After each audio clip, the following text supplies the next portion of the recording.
Hey guys, it's Emma. So today I wanted to show you guys my art portfolio and how I got into art school, art university. I want to give you some tips to talk about the application process and what they're looking for in students. First off, your portfolio is meant to be professional. It's meant to be your best work. It's meant to be finished pieces. And I'll tell you what they're looking for. The people who review your portfolio mostly tell you what they're looking for, what kind of work they want to see. It depends if you have a certain program you're looking for.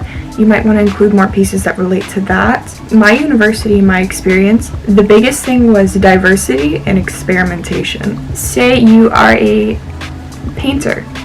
You mostly do portraits, some oil, some acrylic portraits. That is great. You can showcase your talent, your strength, but it's important to include other mediums and media that you have created. So if you are a painter and most of your artwork is painting, include some digital ones, some oil, some acrylic, some gouache paints, maybe chalk pastel if you've done any of that, other pastels. And if you've painted, you've most likely drawn before, so try to include some charcoal, some graphite drawings, some, pen, if you've done pencil crayon.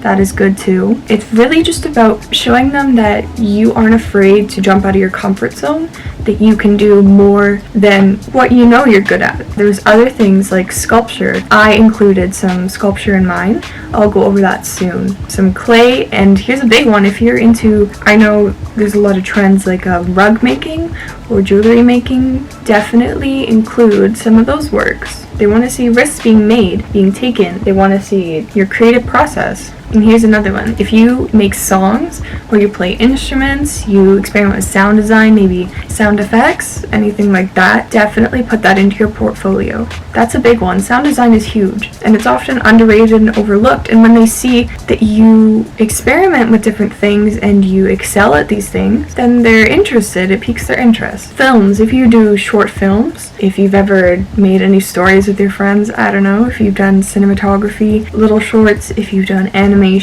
I had animations in mind. If you have any other videos, they'll really want to see that. And some comics or zines, anything that you've done that has allowed you to be creative and use your mind and your skills, they want to see that. Don't be afraid just because it's art school. Would they want to see like a song I did? Would they want to see like photography of my friends? Yes, they do. You don't need an impressive life-size oil self-portrait painting of you just like, ooh.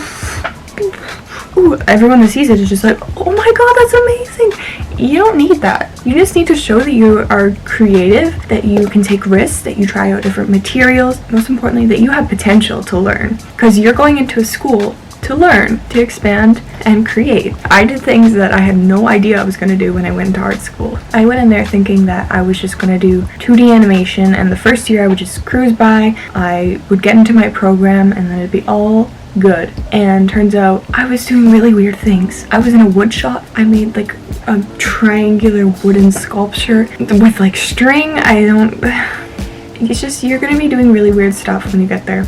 Kind of let them know that you can do anything. Even if you can't, fake it till you make it. So my school, when we applied, they wanted us to do 2 process projects where they gave us a prompt, and then we either wrote something or drew something or painted something or made a sculpture. We just responded creatively to what they wanted. My 2 prompts were, what keeps you up at night, and what would you put in the center of a public space? So what keeps you up at night, I took it very literally. I created this piece with a bunch of little demon things crawling all over me as if they were literally keeping me up at night and I couldn't sleep because of them. I think that was a very creative choice and that they really enjoyed that risk. The other one I'm not so proud of because it feels really boring to me. I couldn't really come up with a creative answer. I did a painting and I just kind of threw it out there. I said, I'd put a garden, just take it or leave it. It got the job done, so.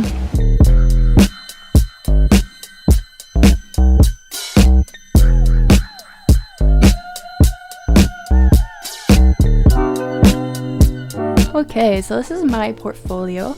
My school required 7 to 10 items and I actually put in 10 because I couldn't eliminate anything. So this is my first picture. I put a life drawing of a classmate I did. I believe it was 10 minutes. And this was actually the first life drawing session I'd ever done. To me, that was very impressive. I don't think they found it as impressive as I did, but I loved it. This is a charcoal piece. This was a Norval Morisot inspired piece. This was the project we did in class. This was an ocean landscape. This was something that was out of my comfort zone. I don't really like acrylic, it's not my thing. I prefer gouache. And when I paint, I usually like to paint subjects, so actual people. I don't like landscapes, so this was really out of my comfort zone, like I said, but that's what they're looking for. This is an acrylic piece I did for class as well, just a little spooky girl. I don't have much to say about this one. And this is a stop motion I did for class. It was all hand drawn, rotoscoped from a hockey video off of YouTube from my laptop screen. So I traced every frame on a piece of paper and then photographed it. So here it is. From the smog and the smoke, had to check it out the other side. From the smog and the smoke, had to leave it out the other side. From the smog and the smoke, had to check it out the other side.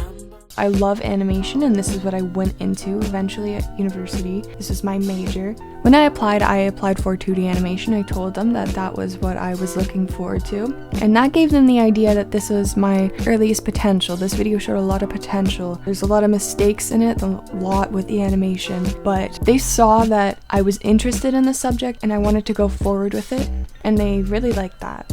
This is a chalk pastel piece done of The Shining. This is a medium I really don't do much anymore because it's so messy. This was I believe, graphite drawing of a burlesque dancer. This is inspired by Violet Chachki, actually. You can see by the waist. Yeah, I'd say this is a lot in my comfort zone, actually.